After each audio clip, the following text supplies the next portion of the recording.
Welcome to Badminton Unlimited, your weekly access to badminton action and beyond. This week, we head to Seoul, South Korea, to catch up with the country's #1 women's singles shuttler as she prepared ahead of her Korea Open title defense. And we're in Ho Chi Minh to find out how the city has fallen in love with street badminton.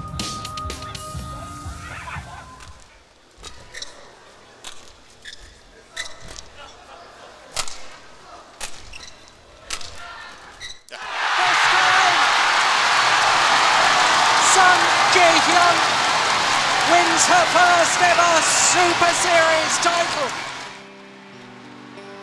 That was in January 2013 when 21-year-old Song Ji-hyun became the first Korean to win the women's singles in the Korea Open Superseries since 2005.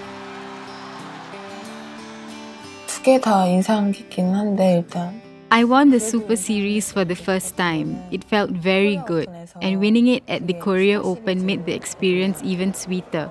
As for the Chinese Taipei Open, I beat a very strong local player there in the final. That made me very happy. 타이페이야, 처음으로. When we dropped by her home in the suburb of Seoul, she was taking a break ahead of her preparations to defend her Super Series title at the Victor Korea Open.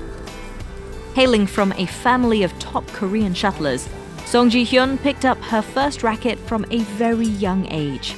Her father, Song Han-kuk, was a bronze medalist at the 1986 Seoul Asian Games, while her mother, Kim Yoon-ja, was the All-England Women's Singles Champion in '86 and took the title in the doubles 2 years later.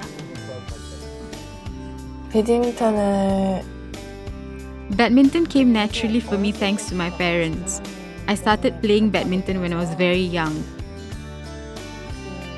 When I realized that my mother regretted not winning the gold medal in the Olympics, I made up my mind to become a badminton player.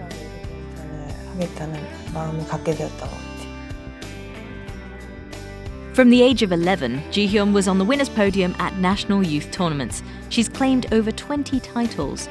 The Seoul girl was selected to represent Korea in 2005 at the junior level and was one of the country's stars. Miss Song is one of the players I selected when I was the junior coach. I believe she has very good DNA from her parents, and along with a desire to win has helped her to become a world-class player. I am sure she will become even more successful. Ji-hyun's senior debut was in the Korea Super Series 2009. A year later, she took the runners-up spot in the same event.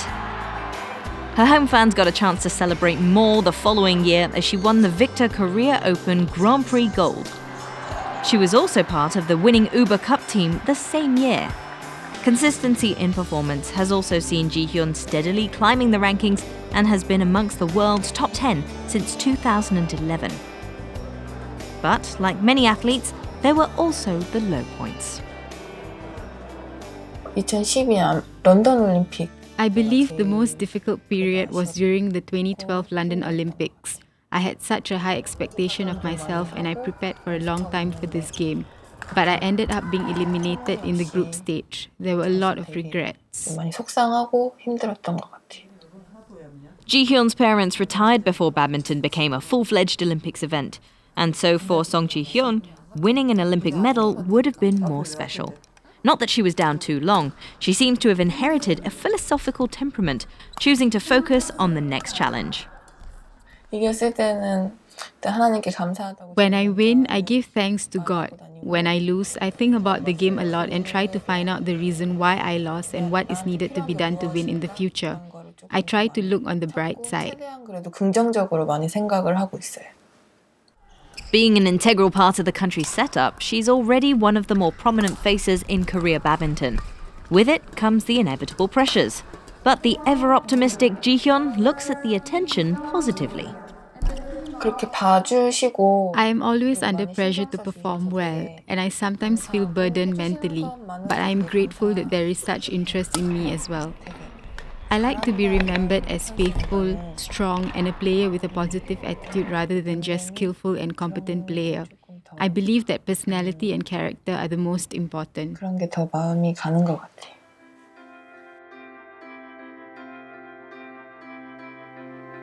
Ji-hyun brought those characteristics to the 2014 season opener, the Victor Korea Open.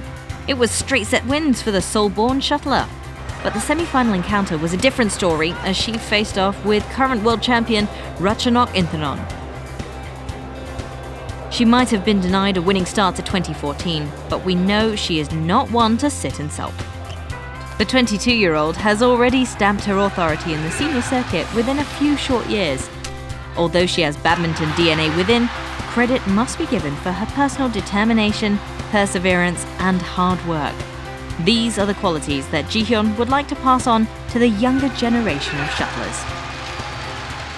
운동 시작하면서 What I would like to say to them is to have a positive attitude from the beginning. Don't give up when you face any disappointment. Slow and steady wins the race. And finally, to enjoy the sport without putting too much burden on yourself. Even at this early stage in her career, she's making plans for retirement. And of course, she wants to go out at the top. 이제 2016년에 If I win the gold medal at the Rio Olympics in 2016, I will retire. Otherwise, I will continue as long as my body allows me to. But I would like to retire before I reach the age of 30. 뛸 것 같아요. 근데 30은 넘기지 않을 것 같아요. Song Ji-hyun not only shoulders the weight of national expectations, but coming from a proud badminton pedigree, she also wants to maintain the high standard that her family name brings. And if she does win the Olympic gold, it will be all the more sweeter. It's trivia time! Badminton was known as Pune in its early form. During the 1860s, British Army officers began playing the game when they were stationed in the city of Pune, now Pune, in India. Hence the name.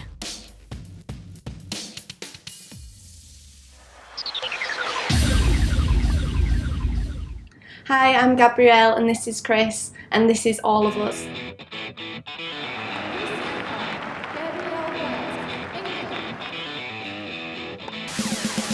That's very, very clever play of just how sharp this English combination were looking yesterday. They've done it!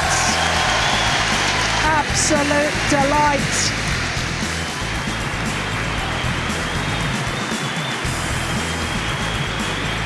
First match we played in Korea Open against a Malaysian pair. We didn't know what to expect from ourselves and from them, but we came out winning 2 straight sets, so we were really happy with that.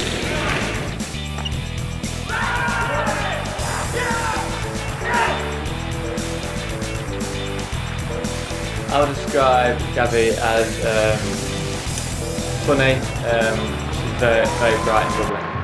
Right.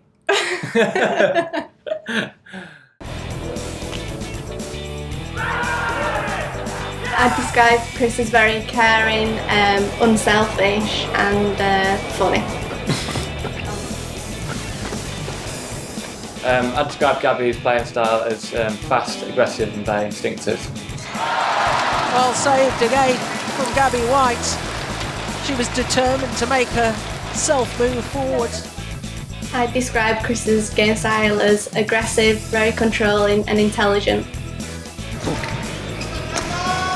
that's well played. Lovely angle from Chris Adcock. That's quite a tough one. I think just all round tactical. I think all the halls are very different with different drifts and different opponents. So I think we just need to be more rounded to play any style of game, defensive, attacking.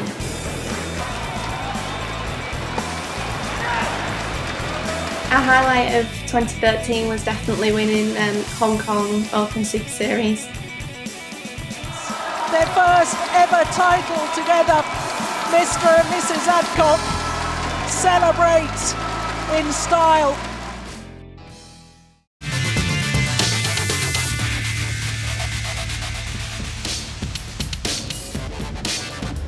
When we get back, we're in Thailand as we catch up with rising star Busanan Ongbungrupan.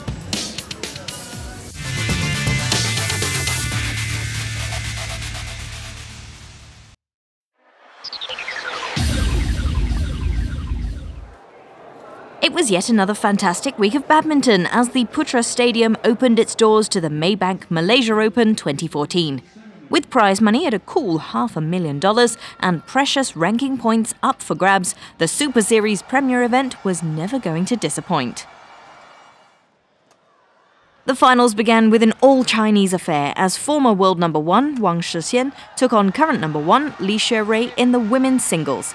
For the fourth match running though, Shixian went down to the World Super Series champion. Li Xuerui was in commanding form, winning 21-16, 21-17 in 50 minutes.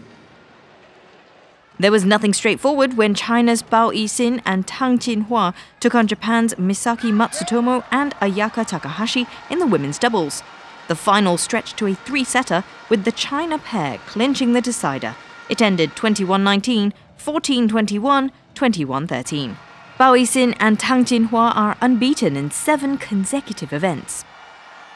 The loudest cheers of the night were during the men's doubles.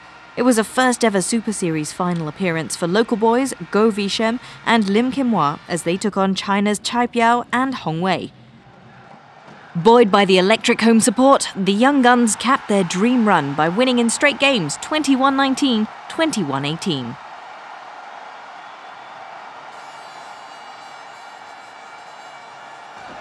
Defending mixed doubles champions Joachim Fischer-Nielsen and Christina Pedersen took on Xu Chen and Ma Jin. With honours even in the head-to-heads, the contest lived up to its billing. In a hard-fought encounter, it was the China duo who got the better of the World Super Series champions, taking the deciding game to win the match 21-11, 17-21, 21-13. The cheers inside the Putra Stadium went through the roof once again as Malaysia's world number 1 entered the court in the men's singles final to face Tommy Sugiarto. Despite a strong start by the Indonesian shuttler, Lee Chong-wei gradually grew into the game and finished it off in emphatic fashion, 21-19, 21-9. It was the 10th time that Lee had won the Malaysia Open Super Series, and it could be his last. The 31-year-old hinted at the fact that he may retire at the end of the season. Not a bad way to go if it is indeed his last.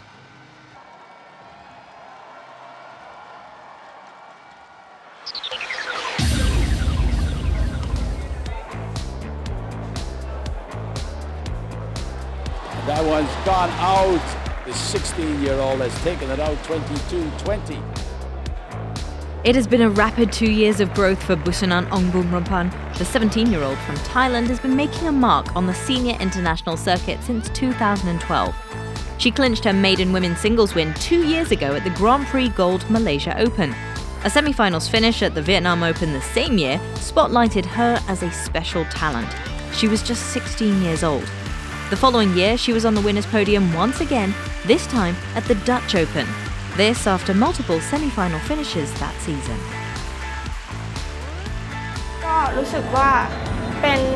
It was a great experience because I got the opportunity to compete with players at that level. I had the opportunity to compete overseas in a senior match, which gave me a lot of experience. And obviously, I won some events. We caught up with Busanan during the BWF Junior World Championships in Bangkok, Thailand. She continued to add to a growing reputation by grabbing a bronze medal. Her profile rose even further last year when she was called into the senior national team. Busanan is part of a new generation of shuttlers coming out of Thailand, led by 18-year-old sensation and current women's world champion Ratchanok Intanon.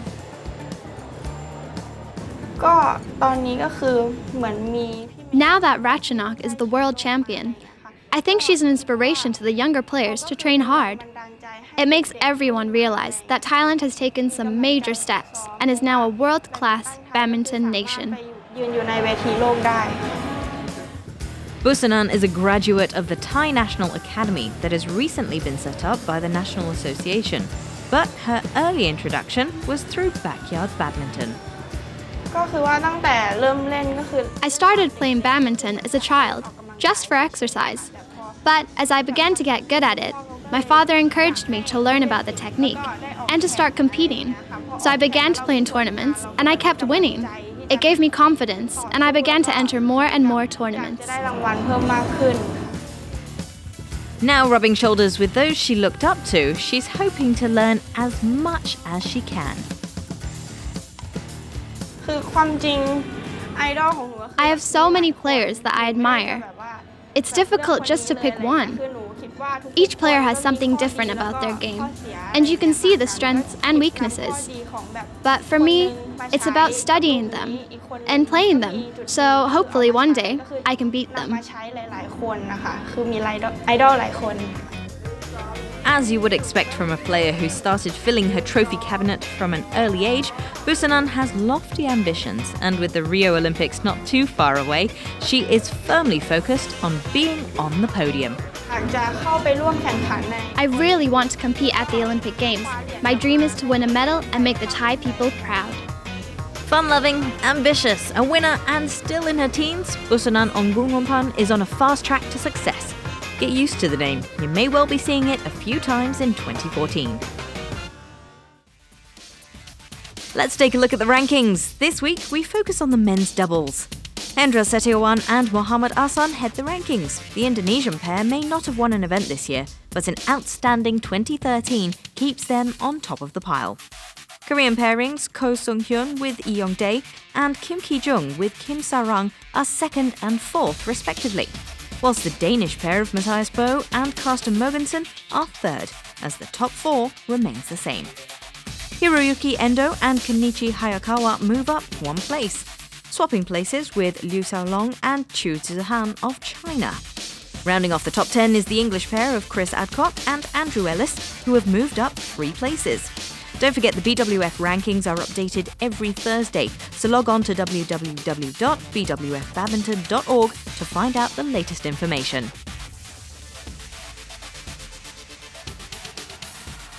This week's Player of the Week is the double pairing of Go Visham and Lim Kim Hwa. The local double act managed to upstage their country's golden boy Lee Chong-wei by winning the men's doubles at the Malaysia Open Super Series. They beat China pair Chai Piao and Hong Wei in straight sets in their first appearance at a Super Series final. The duo only got back together at the beginning of this season after trying different partners. This win should encourage them to continue their pairing.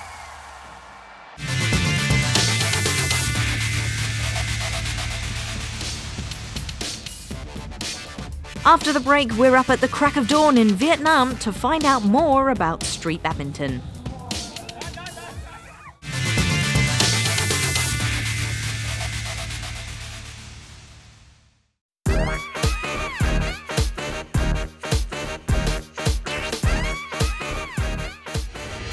The 3-time former champion, the undisputed world #1, Lee Chong-wei, a class above. Never. Serious, never. I tell true, right? Never holiday now. After my wedding also never holiday because still keeping on in competition and very tough schedule. The diamond. My wife. Now my wife. Last time my mom. Back. You're next. Malaysian fans delirious with delight. Lee Chong-wei is once again the champion at the Super Series final.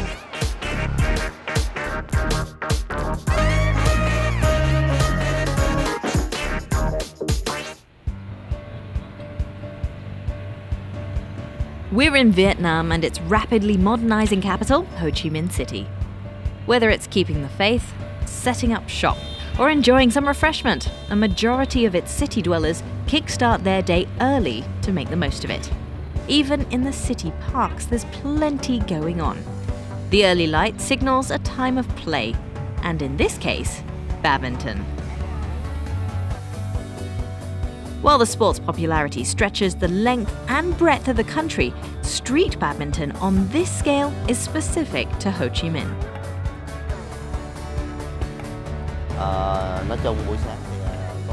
I wake up early to do morning exercises and stay healthy. I'll feel energetic for the whole day. I'm an elder now.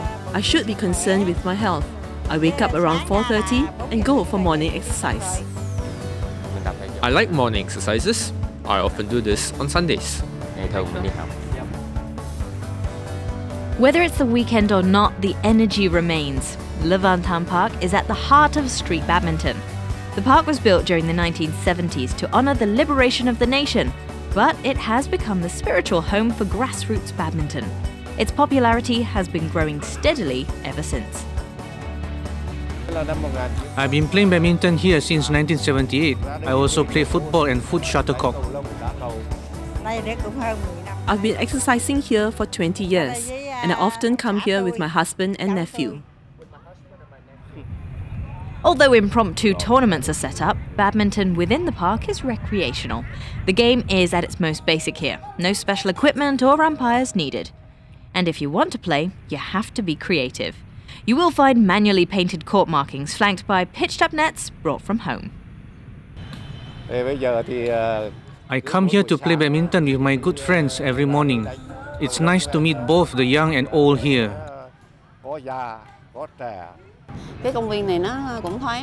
It's airy and comfortable here. I get to meet friends and socialize with other park users as well. The matches finish at 8 sharp to avoid too much congestion on the busy city roads.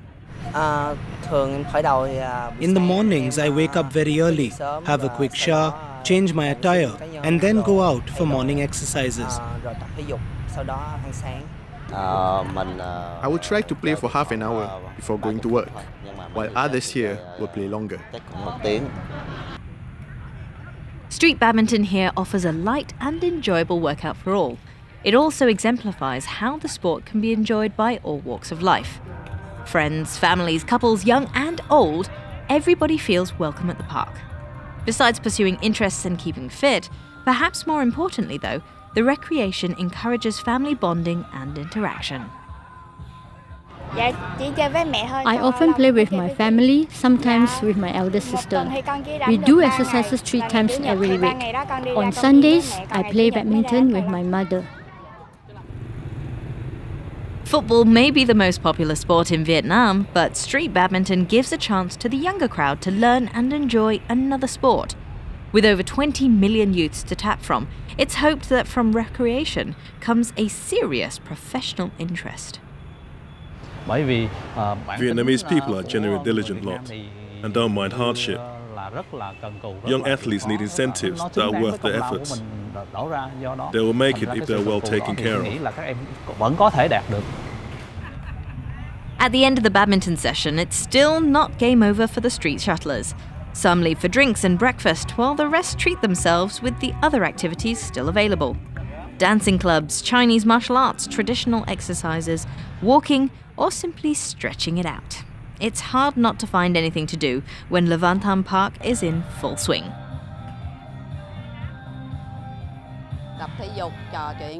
I meet friends, learn to dance, and just have fun until 8.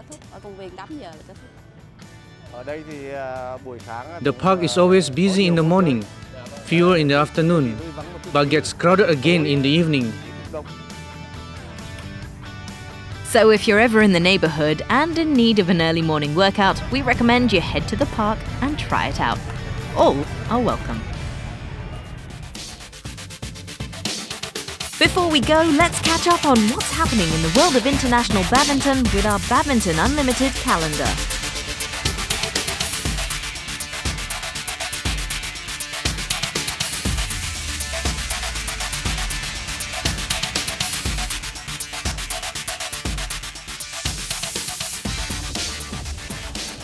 Next week on Badminton Unlimited, we spend the afternoon with the youngest women's singles championship winner, Ratchanok Intanon.